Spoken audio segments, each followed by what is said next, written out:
पूरे जिले में और पूरे प्रदेश में भारतीय जनता पार्टी नगर निकाय चुनाव के लिए पूर्णतः तैयार है। 100% उनको दोबारा तीसरी बार मेयर बनाएंगे। करनाल जिले में तो पूर्णतः कांग्रेस का सफाया होगा। उसके लिए भारतीय जनता पार्टी पूर्णतः हमेशा चुनाव के लिए तैयार रहती है। कांग्रेस मुक्त हरियाणा होगा निकाय चुनाव में। बी पॉजिटिव न्यूज़ में राजनीतिक चर्चा के लिए आज हमारे साथ करनाल भाजपा के अध्यक्ष बृज गुप्ता जी हैं। गुप्ता जी इसके पहले कोषाध्यक्ष भी रह चुके हैं पार्टी के और बीते विधानसभा चुनाव में टिकट के प्रबल दावेदार थे। इनकी धर्मपत्नी श्रीमती रेणु बाला गुप्ता जी 2 बार मेयर रह चुकी हैं और इस बार भी पार्टी ने उन पर ही भरोसा जताया है। आइए हम जानते हैं निकाय चुनाव को लेकर भाजपा की करनाल में क्या तैयारी है। गुप्ता जी नमस्कार। नमस्कार जी, नमस्कार। जानना चाहते हैं पार्टी किस तरीके से चुनावी तैयारी क्या है पार्टी की और किस तरीके से ये मैदान में आ रही है करनाल के अंदर। मैं सबसे पहले तो बी पॉजिटिव न्यूज़ के सभी दर्शकों को नमस्कार करता हूं, प्रणाम करता हूं और आप जो बात मुझसे पूछना चाहते हैं जी उसके लिए भारतीय जनता पार्टी पूर्णतः हमेशा चुनाव के लिए तैयार रहती है और विश्व की सबसे बड़ी पार्टी है भारतीय जनता पार्टी। हम लोग पूर्णतः तैयार हैं नगर निगम के चुनाव के लिए। हम 20 के 20 वार्डों में और तीनों नगर पालिकाओं में 20 के 20 मेयर के लिए पूरे जिले में और पूरे प्रदेश में भारतीय जनता पार्टी नगर निकाय चुनाव के लिए पूर्णतः तैयार है और सभी जगह हम पूर्ण बहुमत से अपनी सरकार बनाएंगे। ये ट्रिपल इंजन की सरकार, छोटी सरकार, निकाय चुनाव 20 के 20 वार्ड जीतेंगे, मेयर की सीट जीतेंगे, तीनों पालिकाएं जीतेंगे। करनाल जिले में तो पूर्णतः कांग्रेस का सफाया होगा और लोगों का विश्वास जो है भारतीय जनता पार्टी के प्रति है और लोग भारतीय जनता पार्टी के प्रति पूरी आस्था रखते हैं और भारतीय जनता पार्टी के समर्थन में हमेशा वोट करते हैं। मेयर पद के लिए भी पार्टी की तरफ से कई सारे दावेदार थे। कुछ को जो कहा जा रहा जिनको टिकट नहीं मिला वो पीठ पीछे मतलब विरोध कर सकते हैं या खिलाफत कर सकते हैं, ऐसा नहीं लगता मतलब कि अभी चल रहा है ऐसा? नहीं। भारतीय जनता पार्टी में जितने भी दावेदार थे वो समर्पित कार्यकर्ता थे भारतीय जनता पार्टी के। जी। कोई बाहर से आया हुआ एक भी आदमी नहीं था और उन सबको भारतीय जनता पार्टी के प्रति उनको भारतीय जनता पार्टी की सारी कार्यशैली उनसे वो अवगत हैं वो लोग और वो सब निष्ठावान सिपाही हैं भारतीय जनता पार्टी के। छोटे से बड़ा तक कार्यकर्ता हमारा निष्ठावान रहता है, पार्टी को समर्पित रहता है। उसमें से कोई भी आदमी ऐसा नहीं है कि जो इस तरह की कोई सोच रखता हो। अभी जैसे कुछ सोशल मीडिया पे चल रहा है, जैसे वार्ड 13 से पार्षद एस गुलाटी जी का टिकट कटा है, उनकी जगह अमित आहूजा जी का मिला है। अमित आहूजा का कुछ फोटो वायरल है जो कांग्रेस पिछले विधानसभा चुनाव में कांग्रेस का प्रचार करते हुए थे, उनकी फोटो वायरल हो रहा है इसमें। तो नहीं, ईश गुलाटी हमारी पार्टी से पहले लड़ाई नहीं था। ईश गुलाटी पहले भी इंडिपेंडेंट जीता था। इस बार दावेदार टिकट नहीं कटा ना उन्होंने दावेदारी की क्योंकि वो कांग्रेस में चले गए थे। अच्छा। उन्होंने पहले ज्वाइन कर ली थी बीच में कुछ टाइम के लिए, फिर वो कांग्रेस में चले गए थे तो इसलिए वो तो पार्टी छोड़ के जा चुके थे।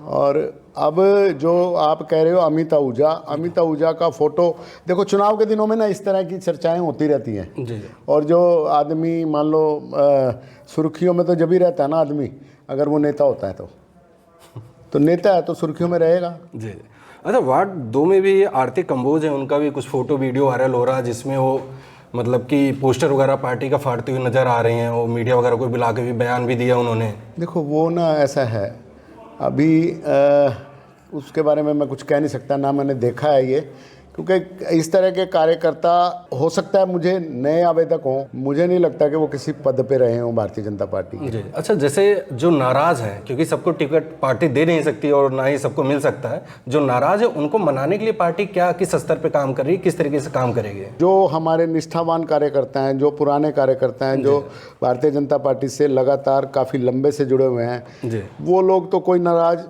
है ही नहीं है जी, ना ही वो लोग उस तरह की सोच रखते हैं।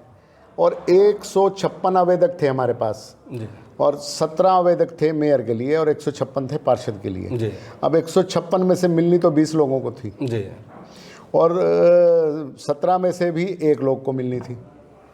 तो अब नाराज़गी का कारण क्या है क्या नहीं है, मुझे तो ये ऐसा कुछ लग नहीं रहा कि कोई नाराज़गी है।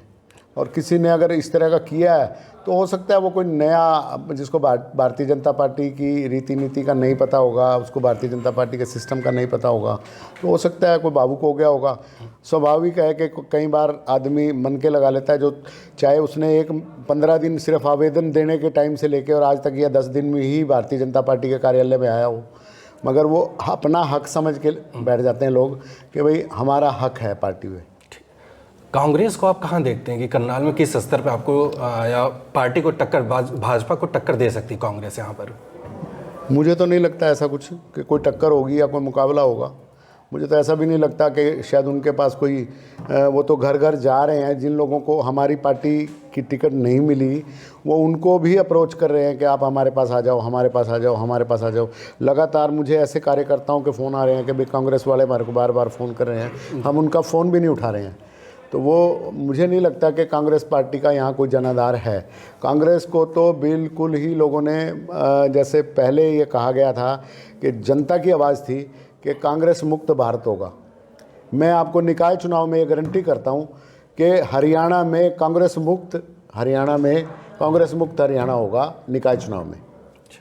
आपको कितना उम्मीद है कि करनाल में ट्रिपल इंजन सरकार कहा जा रहा, कि कितनी उम्मीद है कि करनाल में ट्रिपल इंजन सरकार आने वाली है बीजेपी के? उम्मीद है 110% आएगी, इसमें कोई संशय है ही नहीं है। आप सुबह आके हमारे कार्यालय देखो, 1 घंटा रुको, 2 घंटे रुको, चाहे पूरा दिन रुको, आपको ऐसे ही भीड़ का तांता लगा मिलेगा। कार्यकर्ताओं में इतना उत्साह है, हर आदमी भारतीय जनता पार्टी के लिए समर्पित है, हर आदमी भारतीय जनता पार्टी से जुड़ना चाहता है।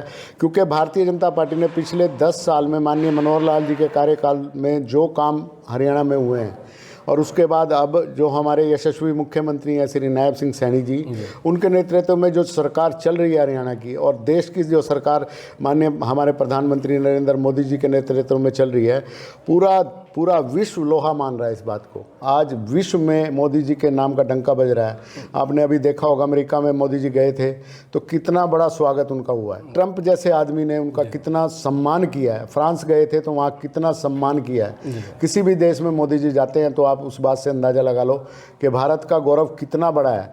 और जो एक भारत की जनता ने और भारत के लोगों ने एक मन में ठाना है कि 2047 में भारत को विकसित भारत बनाना है, तो वो संभव है कि 2047 में भारत विश्व के सबसे बड़े पटल पे होगा और ये सबके सामने होगा। इसमें कोई संशय नहीं होगा किसी बात को लेकर। ठीक है, एक प्रश्न ये था गुप्ता जी कि आप पार्टी के अध्यक्ष हैं और जो मेयर का टिकट मिला हुआ है वो रेणु बाला गुप्ता जी को मिला हुआ, जो आपकी धर्मपत्नी है और 2 बार मेयर रह भी चुकी हैं। तो ऐसा नहीं कि मतलब कि एक ही जगह पे 2 ऐसे प्रभावी पद आ रहे हैं, एक आप हैं एक पे और दूसरा टिकट मिला, कि मतलब कि फैमिली में आ गया या कुछ ऐसा? देखो जी, वो अपना काम पार्टी के लिए कर रही हैं और समर्पित भाव से काम कर रही हैं। 2013 में उन्होंने भारतीय जनता पार्टी ज्वाइन की थी, जब वो पहले मेयर थी। सरकार के विरोध में मेयर बनी थी। कांग्रेस पार्टी की सरकार थी, भूपेंद्र हुड्डा जी की सरकार थी, उसके विरोध में मेयर बनी। मेयर बनने के बाद उन्होंने भारतीय जनता पार्टी ज्वाइन की थी और उस दिन से लेके आज तक वो भारतीय जनता पार्टी में अपनी निष्ठा से, अपने काम से उनकी पहचान है और लोगों के बीच में रहती हैं। मैं ये नहीं कहता कि भाई वो मेरी धर्मपत्नी है, मगर वो एक भारतीय जनता पार्टी की समर्पित कार्यकर्ता है और पार्टी ने उन पे विश्वास जताया है, तो पार्टी ने उनके अंदर कोई ना कोई तो अच्छी बात देखी होगी जो पार्टी को फिट बैठी होगी, तभी पार्टी ने उनको टिकट दिया है 3री बार। इतना बड़ा भरोसा पार्टी ने जताया है तो कहीं ना कहीं उनके काम को लेके, उनके व्यवहार को लेके, उनके अपने कार्य क्षमता को लेके, तो जो जनता का भरोसा और पार्टी का भरोसा उन पर है, तो वो अपने भरोसे में खरा उतरी हैं। तो पिछली बार भी वो मेयर बनी थी और अब की बार भी करनाल की जनता 100% उनको दोबारा 3री बार मेयर बनाएंगे। एक आखिरी प्रश्न था, नामांकन कब भरा जा रहा है पार्टी की तरफ से? 17 तारीख को नामांकन भरेंगे हम लोग और सुबह 10 बजे हमने अपना कार्यालय, चुनावी कार्यालय अग्रवाल धर्मशाला में सुबह 10 बजे हवन रखा हुआ है और सभी कार्यकर्ताओं से आपके माध्यम से ये प्रार्थना करता हूँ कि आप सभी कार्यकर्ता वहाँ पहुँचें, हवन में शामिल हों और भारतीय जनता पार्टी के 20 के 20 पार्षदों के प्रत्याशी और मेयर के प्रत्याशी को अपना आशीर्वाद दें और वहाँ पे हम पहले हवन करेंगे। ये हमारा चुनावी कार्यालय रहेगा पूरे निगम चुनाव का, जिसमें हमारे 20 के 20 वार्डों के पार्षदों का कार्यालय भी वही रहेगा और मेयर का कार्यालय भी वही रहेगा और वहाँ हवन होगा। हवन के बाद हम वहाँ से फिर सब लोग इकट्ठे होके अपना जहाँ यहाँ सेक्रेटेरिएट में जहाँ हमने अपना नॉमिनेशन फाइल करना है तो वहाँ हम सब लोग वहाँ आएंगे। गुप्ता जी, आपका बी पॉजिटिव न्यूज़ पे आने के लिए बहुत बहुत धन्यवाद। और उम्मीद करते हैं कि निगम चुनाव में आपकी और आपकी पार्टी की जीत हो। धन्यवाद। मैं भी विनीत पांडे जी का धन्यवाद करता हूं, इनको हार्दिक शुभकामनाएं देता हूं। मेरे बहुत पुराने साथी हैं, ये कुशल पत्रकार हैं और मेरी तरफ से आपका करनाल में स्वागत है और आपको हार्दिक बधाई। धन्यवाद।